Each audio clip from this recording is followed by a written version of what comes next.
참 예수님, 오늘은 연중제 21주간 목요일입니다. 성부와 성자와 성령의 이름으로 아멘. 오늘 복음 말씀은 의 주제는 깨어 있어라 그런 건데, 우리가 다 알듯이 여기서 깨어 있으라고 하는 것은 뭐 잠을 자지 말라는 말이 아니라 당신께서 우리에게 명령하신 것을 우리가 그 소명을 잊지 않고 해야 된다는 거죠. 그래서 마치 도둑이 언제 올 줄 알면 그 도둑이 못 들어오게 막겠죠. 그런 것처럼 주인도 우리가 예상하지 못한 때에 오게 될 건데, 여기서 중요한 거는 그분이 주인이라는 거죠.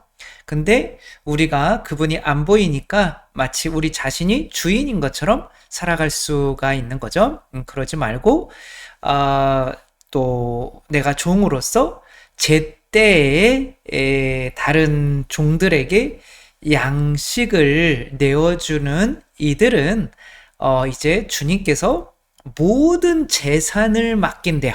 아까 하늘나라에 어떻게 보면 관리를 맡기는 거죠. 그래서 뭐 저는 이것이 제때 양식을 주는 것이 매일 강론을 이렇게 써서 올리는 것도 굉장히 연관이 있다고 생각을 해요. 그래서 전에 영성관에 갔을 때 어느 정도 너무 피곤하고 이제 강론을 주일만 써야겠다 그러고 있었는데, 이 복음 말씀을 듣고 이제 바깥 어두운 곳에서 벌을 받으면 너희들은 이를 갈면서 증오를 한다는 거죠. 하느님을 이제 지옥 간다는 거죠. 그래서 이거 안 되겠다. 이거 죽을 때까지 강론은 매일 써야겠다.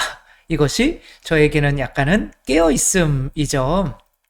그래서 그렇게 깨어 있는 삶. 근데 그 깨어 있는 삶이 우리가 누군가에게 양식을 내어주는 삶인 거죠. 그러니까 양식이라고 하는 거는 우리가 먹는 일반적인 음식이 아니죠.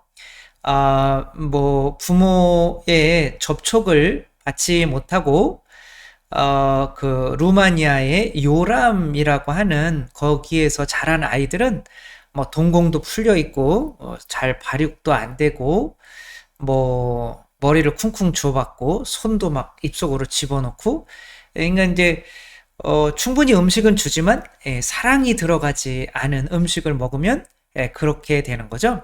그러니까 양식, 저희에게 오늘 일용할 양식을 주시고 라고 하는 거는 당연히 음식이기는 한 건데, 그 음식 안에 하느님의 사랑이 들어가 있는 거죠. 태아에서 아기가 먹는 것은 양식이죠. 거기 태초를 통해서 엄마의 살과 피가 들어오는 거죠. 그 부모님의 사랑이 들어오기 때문에 자기가 내가 인간이구나 라고 하는 자존감을 얻게 되는 거죠. 그것이 믿음의 열매를 얻게 되는 것이 바로 양식인 거죠. 그래서 우리에게 일용할 음식을 주시고가 아니라 양식을 주시고 라고 하는 것은 하느님에게 그런 양식을 청해서 우리가 물 위를 걸을 수 있는 존재처럼 하느님의 자녀구나 라는 믿음이 생기게 되는 거죠. 그렇게 다른 사람에게 믿음을 줘라 라고 하는 거죠. 마치 아담이 에덴 동산에서 동물들에게 이름을 지어줬죠. 그렇게 이름을 무작정 지어주는 게 아니라 하느님께서 아담에게 이름을 지어주신 것처럼 피를 흘려서 너희들도 나와 똑같은 이름을 가질 수 있는 존재들이야 라고 세례를 주라는 뜻이죠. 결국에는 양식을 준다는 것은 사랑해라 라고 하는 거죠. 예수님께서 마리아 막달레나 7마귀가 들었어요. 마리아 막달레나에게 너는 마리아야 이렇게 부르잖아요. 이제 에덴 동산에서 아담이 동물들에게 이렇게 하는 것처럼 이제 그렇게 이름을 불러주는 거죠. 갑자기 또 김춘수 시인의 꽃이 생각나네요. 그 꽃은 어떻게 시작되죠? 내가 그의 이름을 불러주기 전에는 그는 다만 하나의 몸짓에 지나지 않았다. 내가 그의 이름을 불러주었을 때 그는 나에게로 와서 꽃이 되었다. 그러니까 하나의 이제 풀인데 내가 그 꽃의 이름을 불러주니까 그게 의미가 되는 거죠. 내가 잡풀이 아니구나. 근데 여기서 주의해야 될 것은 양식을 먹지 않은 사람이 양식을 내어줄 수는 없다는 거죠. 그것을 사랑으로 착각하는 게 어쩌면 깨어있지 못함이죠. 우리가 사랑하려고 하는 것은 누구나가 다 사랑이 행복인 줄 알아요. 그쵸? 사랑하고 사랑받는 게 행복인 줄은 아는데 그게 자꾸 내가 먹지 않고 사랑만 하려고 하다가 보니까 상처받고 메마르고 하는 것 가운데에서 이제 두려움, 상처받고 그래서 누군가를 더 이상 사랑하지 못하는 존재가 되어 가죠. 최광현, 이제 뭐 상담 심리 하시는 분인데, 가족의 두 얼굴이라고 하는 책에 나오는 사례인데요. 진혁 씨는 이제 사남매 중에 셋째였는데 이 아버지는 이제 집이 가난해서 공부를 하고 싶었어요. 그래서 이제 아버지는 높은 공무원이 되고 싶었는데 그거를 못 이루고 그러나 열심히 일을 하셔서 사업적으로 크게 성공을 한 거죠.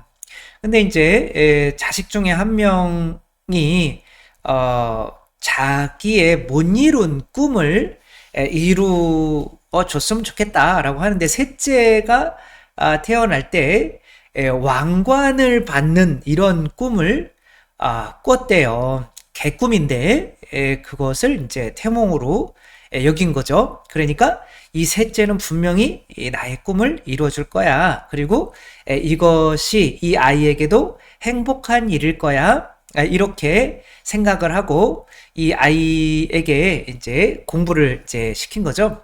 이 아이는 태어날 때부터 이렇게 뭐 왕관을 뭔가 썼으니까 뭐 국회의원이나 대통령이 될 본인도 그런 운명인 줄 알고 이제 열심히 공부를 했는데 번번이 시험에 떨어지는 거죠. 공무원 시험에. 그러니까 이제 뭐 그래서 이제 대기업에도 취직을 했는데 그래도 이 아버지는 너 공무원 시험을 다시 한번 봐야지라고 하면서 30살이 됐는데도 계속 괴롭히는 거예요. 그래서 아버지가 증오스럽기도 하고 자기를 이용하니까 그쵸?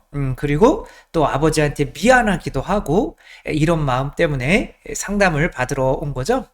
그러니까 이 아버지는 사랑하는 거죠, 자녀를. 그러나 깨어있는 걸까요? 깨어있는 게 아니죠. 본인은 양식이 없어요. 본인은 배고파요. 그러니까 배고프니까 아들에게 양식을 주는 것이 아니라 아들을 먹고 있는 거죠. 자기의 배고픔을 위해서. 그래서 사랑하라. 그 영화 중에 그런 게 있어요. 먹고 기도하고 사랑하라. 이 순서가 되게 중요해요. 이것은 미국 유명 작가인 엘리자베스 길버트, 여러분 다 아시죠? 저도 처음 들어봤는데 엘리자베스 길버트라고 하는 유명 작가의 어떤 자전적인 이야기를 담은 거죠. 결혼 8년 차고 뭐 남편도 직장 잘 다니고 자기도 뭐 유명 작가로서 돈도 많고 그렇게 한데 이제 뭔가 자기 인생에 남는 게 없는 거예요. 공허한 거죠. 나는 사랑하면 행복할 줄 알았는데 한 8년 사니까 뭔가 이 남자를 통해서 어떤 뭔가를 못 느끼겠는 거예요. 그래서 이혼을 결심하죠. 이혼하자. 그리고 자기의 책을 이제 영국으로 하는데 그냥 친구랑 영국 보러 갔는데 거기에 이제 주인공이 또 너무 잘생긴 거죠. 그러니까 이제 그 주인공과 사랑에 빠져요. 그러니까 사랑하면 행복할 줄 아는 거죠.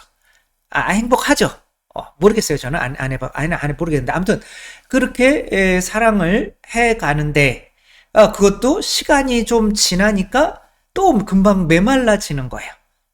그래서 서로 막 이러니까 네가 남편한테 이혼당했지. 막 그런 식은 아니겠지만 약간 그런 어떤 싸움질을 하다가 이렇게 처음으로 진짜 기도를 하게 돼요. 도대체 나의 길은 어디인가? 어디로 향해서 가야 되는가? 근데 기도를 한 번도 안 하다가 그렇게 기도를 하면 들어질까요? 안 들어지죠? 아무 해답이 없는 거예요. 그래서 삶의 의미, 답을 찾기 위해서 여행을 떠나기로 하죠. 그래서 첫 번째는 이탈리아, 그 다음에는 인도, 그 다음에는 인도네시아, 이렇게 가죠. 발리라고 하는 인도네시아 맞겠죠? 인도하고, 그 다음에 이태리. 이태리가 이제 먹는 거예요. 그러니까 내가 삶에 너무 지쳐 있었는데, 이제 사랑이 맞아요. 사랑하려고는 했는데, 메말라 있었던 거죠. 왜? 나를 채우지를 못했던 거예요. 그게 깨어있지 못함인 거잖아요. 그쵸? 예. 사실 내가 배부르고 가득 차 있으면 배고픈 사람 보면 당연히 주게 돼 있죠. 예. 여기서는 어떻게 보면 양식을 주는 게 깨어있는 삶, 서로 사랑해라. 그게 깨어있는 삶인 거는 맞지만, 사랑을 먼저 받아야 되는, 그래야 되는 거죠. 그래서 먼저 먹어야죠. 하느님을 먼저 먹어야죠. 진리를, 말씀을 먼저 먹어야죠. 은총을 먼저 먹어야죠. 그쵸? 그래, 너 나한테 많이 줬니? 난 너한테 다 줬다. 이 다를 먹어야죠. 근데 여기서 우리가 먹는 음식도 막 먹다 보면 너무 행복하잖아요. 근데 그 행복에 내가 감사해야 되는데 그 감사의 대상이 누굴까요? 결국에는 보이지 않는 신이 되는 거죠. 그게 없으면 누구한테 줄 수 있겠어요? 그게 깨어있기 시작하는 거죠. 그러면 이태리에서 너무 이렇게 뭐 많이 맛있는 걸 먹고, 그 다음에 인도로 가요. 그러니까 인도에서는 뭐 하냐면 이제 기도를 배워요. 그리고 내 안에 정말 나를 갉아먹는 악마가 있다는 거를 이제 알게 되죠. 그게 이제 자아죠. 자기 자신. 자기 자신도 용서하지 못하고, 남편도 용서하지 못하고, 그또 남편 다음에 새겼던 애인도 용서하지 못하고 하는, 이게 이제 집중을 하려고 하는데 그 내면에 있는 자아가 너무 끌어올라서 집중이 잘 안 되는 거죠. 그래서 어떤 사람이 이렇게 이야기를 해주죠. 아이에게 맛있는 거를 빼앗을 수 있는 가장 좋은 방법은 더 맛있는 거를 주는 것밖에 없다. 똑같죠, 그쵸? 원래 불교는 그게 아니었어요. 그냥 맛있는 걸 뺏어 버려라. 그런 거. 그러니까 내 자아가 더 이상 집착하지 못하게. 근데 더 맛있는 거, 그게 바로 정말 더 큰 사랑 하느님인 거죠. 아무튼 그렇게 하며 이제 이웃사랑도 이렇게 배워나가게 되고, 그래서 발리로 가요. 그래서 먹고 이제 기도할 수 있게 됐어요. 기도, 내 자신을 이제 내려놓으며, 나도 용서하고, 남편도 용서하고, 애인도 용서하고, 모든 걸 다 용서할 수 있는 그런 기도를 배우고, 그 다음에 이제 발리로 가서, 거기서 이제 브라질 사람인데, 자기처럼 이혼해서 온 남자인데, 그 남자를 만나서 이제 사랑에 빠지려고 하는데 겁나잖아요. 지금까지 내가 사랑을 해봤는데 마치 건물이 막 그 이태리에 가면 막 오래된 건물 막 그런 것처럼 자기 자신이 완전히 그렇게 메말라지는 거죠. 그렇게 또 실패하게 될까봐 겁나고 있는데 어떤 사람이 또 이야기를 해주죠. 이미 먹을 줄도 알고 기도할 줄도 알기 때문에 이제 내가 메말라질 일은 없고 그래서 한번 다시 모험을 해봐라 라고 하며 이제 새로운 사랑을 찾아서 사랑하게 되는 것으로 이야기가 끝나죠.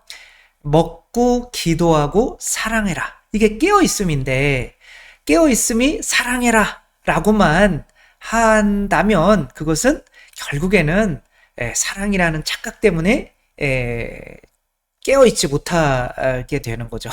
행복하지 못하죠. 그래서 일단은 내가 먼저 먹어야죠. 양식을 주려면.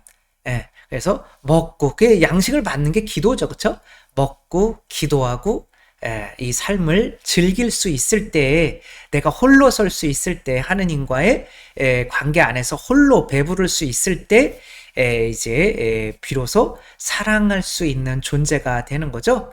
그래서 기도하지 않으면, 그래서 기도 안에서 내가 양식을 먹어서 내가 하느님 안에서 충만하지 않으면 누군가를 사랑할 수 있는 준비가 된 게 아닌 거죠.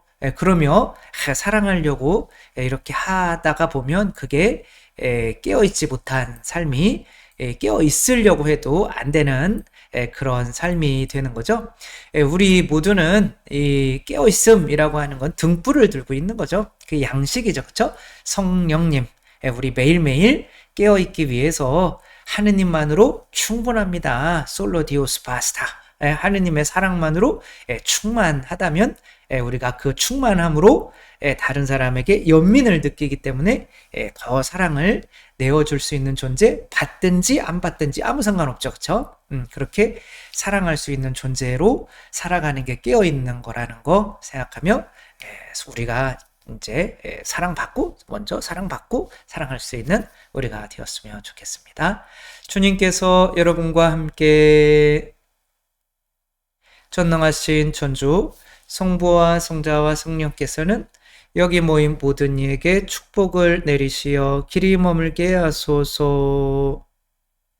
주님과 함께 가서 복음을 전합시다. 하느님 감사합니다. 성부와 성자와 성령의 이름으로 아멘. 감사합니다. 사랑합니다.